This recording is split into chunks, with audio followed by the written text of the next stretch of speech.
Welcome to This Week in Missouri Politics on our veto session wrap-up edition.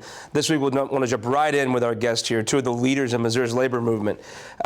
Dave Cook, the head of UFCW, the commercial food workers here, 655 out of St. Louis, and Jeff Abusi with the head of the building trades.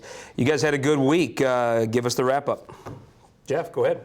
Well, as we conclude with the right to work veto, it definitely was a victory for working men and women here in our state.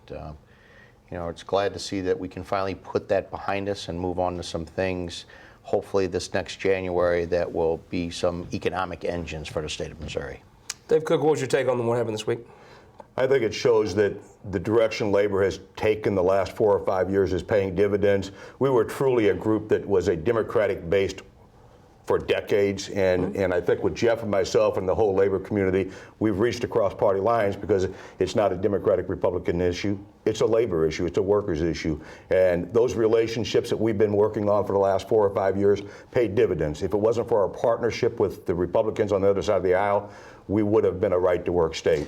That's an interesting point. I mean, the way this issue ended up was it was not the Governor Nixon killing this bill. It was the Republicans, conservatives in the legislature standing up to leadership and killing the bill in the House. I mean, that is a very different take than what's happened in other states. And I think to talk on that, Scott, I think it's important to realize that the representatives that made the decision to cast the votes that they did this Wednesday was from a great deal of input from their constituents. I mean, we've engaged our members, the working men and women of the various organizations that stepped up and really got involved in politics this year. And again, many of them voted for those Republicans that made those votes.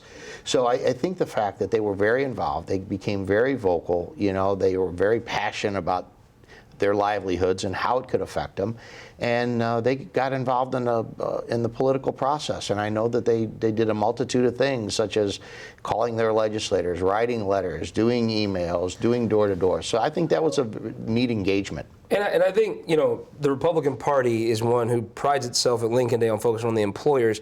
I think one interesting part about this debate was there were employers that were saying, hey, leave our company alone. We know how to run our business better than a politician does. Stay out of our business. And I think that was the part of this to me that, I don't know if it turned the debate, but I think you're seeing a different part of this conversation where employers are like, don't pass laws. We're good. Just stay out of our company.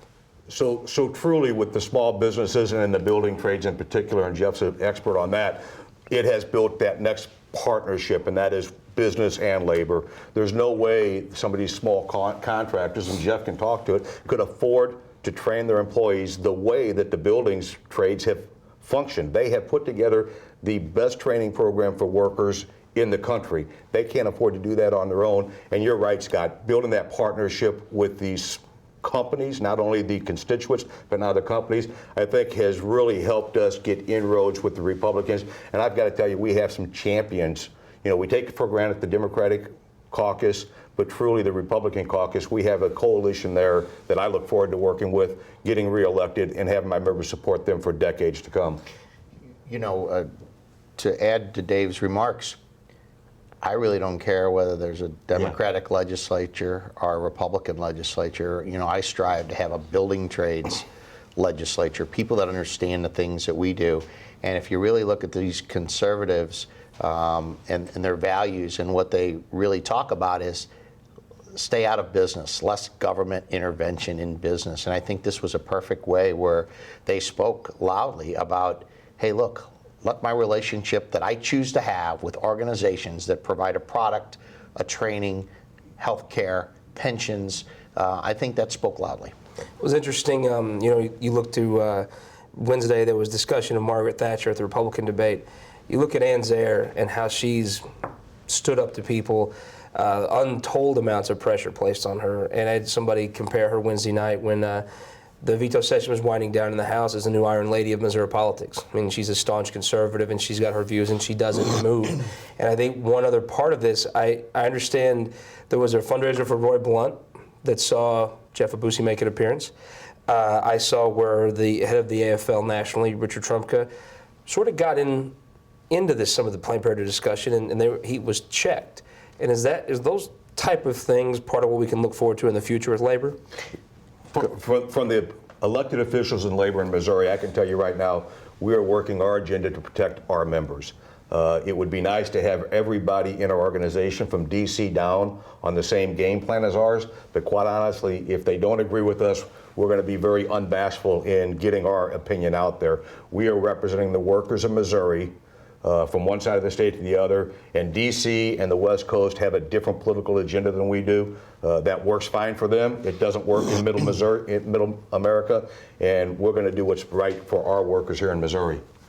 I think, Scott, you saw some of us become very vocal on some of these issues, and we try to stay focused on our core issues, and that's getting people jobs and creating environments and opportunities for people to go to work. And sometimes we get sidetracked, and we let other outside interests get us sidetracked on some things. And as you spoke about Ann Zaire, if you look back in those histories of these people that made these votes, there's a lot of them that came from union families. You know, whether it be maybe their in-laws, maybe their brother-in-laws. There's a lot of people in this legislature that have a great ties to labor, whether it's seen or not. But again, our agenda is really simple. Create opportunities, create economic development in the state, provide job opportunities for people to go to work, and basically the companies and corporations that were pretty vocal basically said, just leave us alone and let us keep our relationships. Last question on this topic, on the politics going forward, whether this comes up next year or not, when it comes down to 2016, will union labor, will contractors that work with them, businesses that want to work with labor, will they be standing behind this coalition of conservatives in the House? Oh, without a doubt. And I look forward to building that relationship as I started this with for the decades to come. My friends are my friends. I don't care what they have by their name.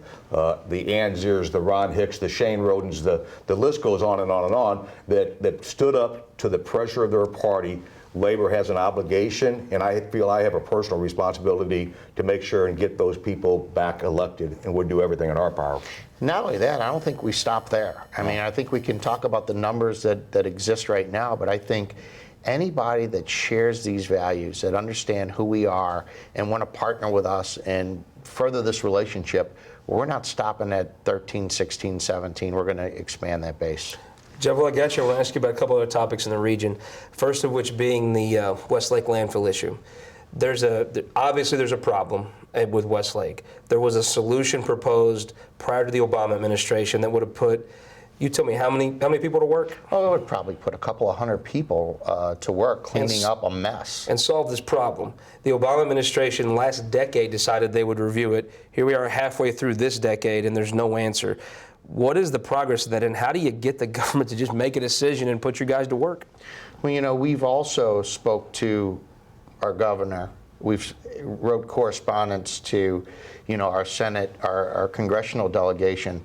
And there's ways to move this forward and to begin. Isn't the way the EPA make a decision and move? Just move it. I mean, there's a plan, and unfortunately, you have a company that's sitting there in limbo that wants to make some corrective action to property that they inherited and the underground contaminants that they inherited, and they want to clean it up. So I think really for the people of Bridgeton and North County, I think people need to move on this. And it's kind of a little bizarre that the loudest people shouting the biggest problems, they want to talk about, oh, this congressman, this legislator, this governor.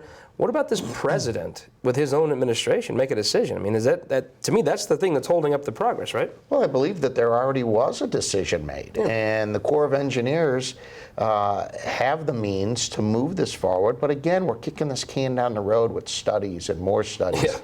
And we have a company who's sitting on this ground that wants to have some resolution. And as you know, Scott, my job is always to put people to work. So my people do this type of work. They're trained for it. We've done this at Weldon Springs years ago. We got some of the best trained people to do it. At what point do the guys with the clipboards and the lawyers with the ties move out of the way and let the guys with hard hats in and fix the problem, right? I mean, to me, it's all about the hard hats, and it's something that we do very well. And I think that it would really resonate with the people of Bridgeton to know that people from North County are cleaning up their own neighborhoods. Give me just real quick, speaking of hard hats, will the Rams be playing in St. Louis next year? Just real quick, Dave Cook. So I don't know if the Rams will be playing here. I hope they are, but I believe because of the efforts being made, we will have an NFL team here. I think St. Louis is doing everything right under Dave Peacock with the governor to maintain that we have an NFL team. I don't think you can be a major city in the United States losing an NFL team twice. That's my thoughts on it. Are they here, Jeff? I got to believe they're going to be here. So I look forward to them staying. I have to believe that we're definitely headed in the direction for a new facility in downtown St. Louis, which will do a multitude of things other than build a structure, but it will totally revitalize part of that north end of downtown and make a neighborhood that's been sitting there vacant for many, many years. What a second half of 15 for Jay Nixon. If the right to work issue, then he can keep the Rams in St. Louis. A lot of success. Heck of a legacy. Hey, thank you guys very much for being on, and we're going to be right back with our Opinion Maker panel, but first we'll leave you with Missouri's economic indicators.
For more than a century, the St. Louis Carpenters Union has shaped our communities.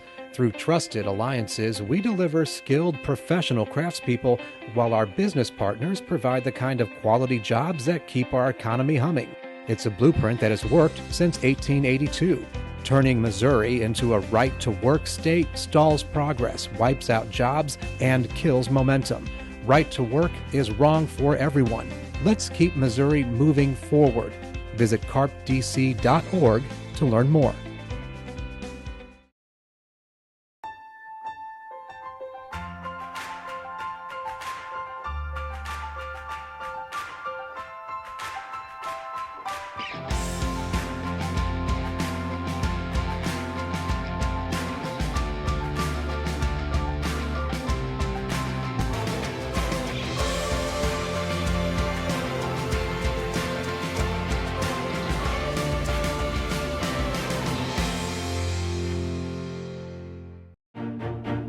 Welcome back to Missouri, This Week in Missouri Politics with our Opinion Maker panel. We're joined for the sixth time, it's like Alec Baldwin on SNL, by Representative Ron Hicks of St. Charles County. Very glad to have you back, sir. Oh, thank you very much. Once again, it's a privilege and an honor to be here. I enjoy it. And That's what Alec Baldwin says when he comes on SNL. So, See, I was practicing. Representative Brian Spencer from also St. Charles County. First time on the show. Good to have you, sir. Excited. I'm glad to be here. Thank you very much. The Executive Director of the Missouri Democratic Party, Crystal Brinkley. Appreciate you being on. Thanks for having me. And for the first time on the show, we have a rising star in the House Democratic Caucus, Representative John Carpenter. And we'll start with you, John. Good week to be, you don't get a lot of those in the minority caucus, but a good week, right? I'd say so. On the whole, there are a lot of bills that passed that I don't think were good policy for the state of Missouri, but it was at least one victory for working men and women in this state. Stopping right to work was about the best thing we could do this year, given how the legislature is made up. So I think we made the right decision. I'm glad we had some bipartisan opposition to the bill, and appreciate some of my colleagues who stepped forward to help make that happen. Crystal Brinkley, good week for the governor. Good week for the Democratic Party. When there's super minorities, usually you don't get handed chances to have big victories, but they were handed one and they took advantage of it. Absolutely. And I think it kind of goes back to show that the labor force in the state of Missouri is definitely alive and well. And labor has proven kind of time and time again that they can organize and mobilize, and they proved that last week. Representative Hicks, odd decision to bring up bills they couldn't override in the legislature. Tell us about what it was like in the caucus of conservatives that stood up to leadership this last week in the legislature, and kind of walk us through that day and what the pressure was like. Well, the day of, the pressure was actually a little bit light compared to what it had been the last 4 months. The day of, pressure was more on us of the outcome, where it was going to go. Because anytime you take a side on something, the last thing you want to do is lose, especially something of such importance in our state. You had, well, it lost by 13 votes, and that's because of the bipartisanship that you heard Carpenter talk about. It's simple. A lot of us didn't believe in it. We believe in smaller government. We don't believe in stepping in between an employer and an employee. So that was our biggest fight, is how do we protect private business and still support our unions at the same time? Representative Spencer, you were one who flipped your vote from earlier this year to now. Walk us through your decision making on that. Well, my job is basically to listen to the people. And the first time when it came up, I didn't have very much correspondence about right to work. And the emails and phone calls that I keep track of with constituents came back at 50.8% against. And then after that, with several of the concerns that were put out there about my vote, I decided to put out a survey to every voting household. And based upon that survey, my vote changed to a no from to a yes. So you think your district flipped in 4 months that much, or what would you attribute that change to? People started talking to me. So my number of people who contacted me was very few in the first term with the first vote. Since then, the people talking to me about right to work has bloomed out of control on both sides of the issue. So you're an interesting person. Do you believe that this should be something you vote on every year? And would you flip-flop back and forth each year? My job is to represent the people, so if they want me to vote no, I'm going to vote no. And if they want me to vote yes, I'm going to vote yes. I ran on 3 issues, and anything else other than those 3 issues, it's on the table for discussion. So if the leadership comes to you and says, should we do this again next year, what do you tell them? Well, based upon the surveys on this issue, my vote will be a yes because it came back at 55.46% in favor. Representative Hicks, is this something that's going to be voted on every year now? I can see it coming back every year. Whether it wins or whether it keeps losing or not, I can see this coming back. This is something that Missouri is pushing for hard, especially the Republican Party. But the bottom line is do you bring something up that fails every year, or do you work on it and try to bring it up for a win? That is a different thing. You have some people that have really built the majorities they have now are saying you can't be pro-life, pro-gun, and want smaller government. You have to also want more regulations to be a Republican. It's really a strained logic. It sounds like the kind of problems people have when they're very successful. They have 117 members. They start looking for problems.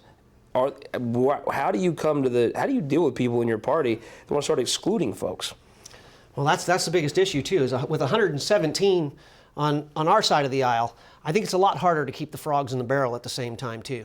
Sure. They have always said that it's easier to control a lower amount of number, which I do agree with. But in the same time, is that fair? I think we need a little bit of a balance on our side of the aisle. We can't just push every issue without looking into them. And this one here is being looked at by quite a few on my side of the aisle. Chris, you have to love the highest ranking Republican and Peter Kinder writing and saying, whose party is it? You can't just be pro-life, pro-gun, pro-anti-raising taxes. You also have to be pro-bigger regulation. You have to love the internal fight over there. It's got to be, what better could you read? Well, it was certainly a nice read. You're exactly right. And that's the thing. It's the Democratic Party. I mean, we're obviously open to all. Welcome, come one, come all. And the regulations and it is a fight that I don't see that's worth being brought up every year. And if taking on the labor unions, particularly in the gubernatorial race, is something that Peter Kinder thinks that is going to help, I think he has a rude awakening. Representative Carpenter, this has got to be a very nice thing because now you have conservatives fighting leadership, but you do have the fact of, under Speaker Richardson, more people voted for this regulation than ever before. I mean, is it a testament to the growing support, or do you have a more talented speaker? Do you have, what was the mixture of the votes in the House are growing? Well, I think that's right, but they were well short, 13 votes short, needed of an override. That's a pretty big hurdle that they would need to overcome to get this legislation passed. But what I'll say is, politics aside, I'm disappointed that they even wasted our time on this, quite frankly. We got a lot of issues facing the state. The idea that we need to have a partisan war with the unions when we could work on our roads and bridges, we could make sure that our schools are on a better path going forward. That's what we could have been doing this year in the Missouri legislature. Instead, we had scandal after scandal. Instead, we had a big partisan fight on right to work. So I'm pretty disappointed, and I hope to God, quite frankly, that they don't do this again next year. I hope that we can get back to work doing the work of the people and put this stuff behind us. Give me a quick take, though. Does this come up next year and do the whole thing again? You know, if I had to guess, from what I've seen from my Republican colleagues, probably they will bring it up again. I know that's what the big moneyed interests want them to do, but I'm going to hold out some optimism that they don't. Crystal, is this happening again next year? Unfortunately, I believe it will. Representative Spencer, is this happening again next year? I think it's going to happen every year, but I disagree with the reason why that was brought up here. I don't necessarily think it's more government regulation. I think it's definitely trying to save the businesses in Missouri, because if you look at it, ever since Clinton passed the NAFTA agreement that allow businesses to leave the United States, union membership has gone down, businesses have gone down. We continually lose electoral college and Congress members because where businesses go, jobs go. Where jobs go, people follow. And so I think that's a major concern for our state. And even though I agree with Representative Carpenter, tax cut fight next year. I mean, I think that all businesses want a tax cut. I mean, I don't think anybody. There's definitely a divided community on regulations. Sure. Well, I want to finish my thought first. Good. You know, I agree with things that you said as far as having many things that we need to focus on. You know, infrastructure and tax codes and education and having a trained workforce. I agree with all of that. But if you look at right to work, even though it may not be one of the top thing that's on the list that will bring businesses to Missouri, it is on the list somewhere, depending on whose list you're talking to. But I really couldn't disagree stronger. You know, as my friend Donald Trump would say, right to work states are a disaster. They're doing terribly.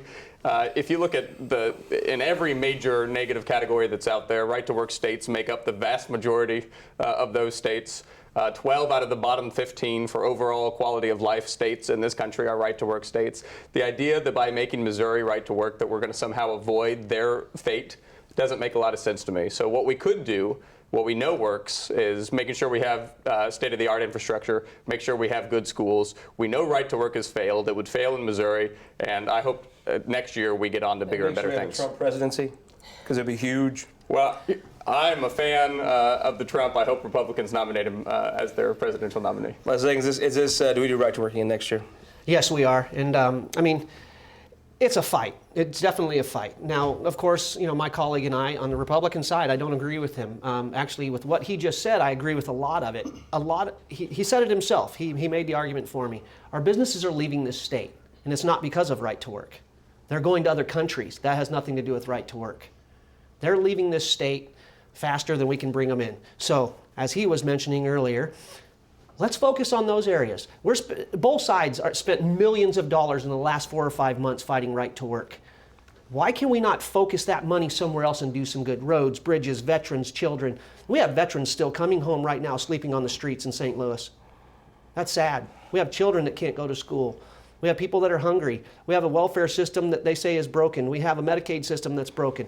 Focus our money and energy in there, fix that, businesses will come back. Let's talk about the politics of this real quick. Looking at the governor's race, this would have been an issue that Governor Nixon would have killed. Now it's the conservatives in the legislature killed it.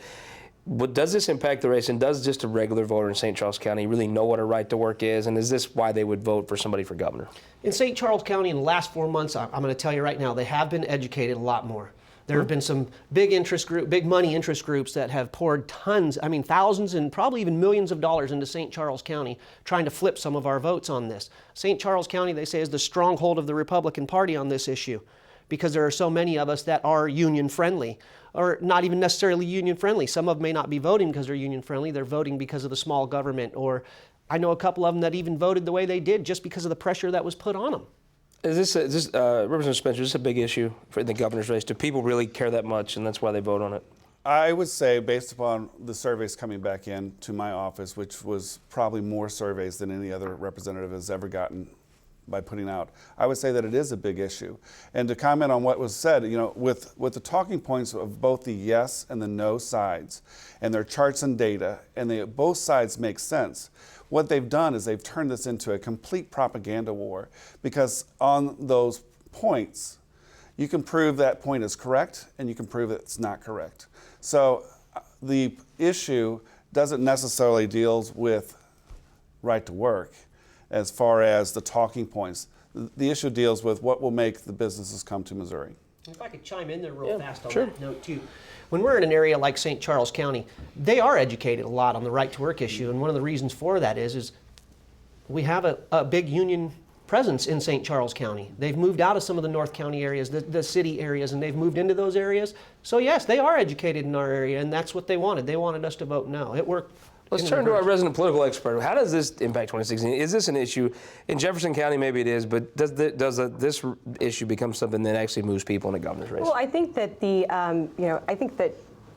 voters of Missouri are very much familiar with this issue, and the population of Missourians that have a direct impact or relationship to labor, whether it's your uncle's a carpenter, so on and so forth. I mean, it's a trickle-down effect, right? And yeah, this is an issue that I think could potentially be very much a topic of conversation in the gubernatorial race coming up. Because it always looked like the conventional wisdom was the pro-life voters, they would vote just on that. While there may be a large pro-choice contingent, they would be motivated by other factors. Is it possible that union households are more motivated by this one factor? There's higher intensity on the no side. Well, I think that looking at the consequences of what would happen if this would come into law, and we're going to continue, or we're going to work to weaken Missouri's economy. Absolutely, I think that if that's what's at stake. Absolutely, it's going to be a focus, and people will vote, go to the polls and vote for that issue. Lastly, 2016. Who's the Republican you really would think you'd want to run against? I'm going to leave that up to you talking for governor? Sure. Because I already told you I'm for president. I'm for the Trump. I think we've made news here that you've endorsed Trump. I think it's awesome. I think the Republicans ought to endorse. I think it may have been the pinata of the trucker hat that swung you on this. For governor, here's what I'll tell you. The people of Missouri, we're talking livelihoods on the line, the livelihood of the middle class. And yes, is it going to have more motivation for one group or the other? Yeah, it's going to fire people up, and people are going to know that the result of the 2016 governor's race is going to be somebody who is going to take the Republican majority and pass right to work. And that'll happen right after a Republican governor wins. Or we're going to have Chris Koster in there and he's going to stop it. So it's consequences. Yeah. A couple quick points here to close this week. We have a couple of our friends that have been on a lot. Jeff Mazur leaving to ask me to go to a technology firm. Friend of the show, Sean Nicholson, changing jobs. I want to congratulate both of them. And then on a personal note, Colin Reichman, the managing editor of the Missouri Times, not just a coworker, a very dear friend who's been on the show with us. Everyone, Jeff said he knows him, is leaving the Times to go to work as an operative and in the communications world. We want to wish him, for me personally and everyone here, the absolute best going forward. And we'll see you next week on This Week in Missouri Politics.